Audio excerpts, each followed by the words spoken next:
ما تعملش شفط دهون.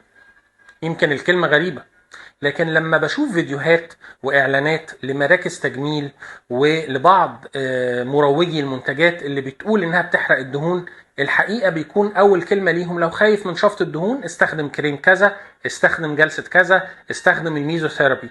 الكلام ده مش واقعي وكلام فاضي وما بيجيبش اي نتيجة. خايف من شفط الدهون؟ ما تعملش عملية شفط الدهون، لكن ما تعملش حاجة غلط.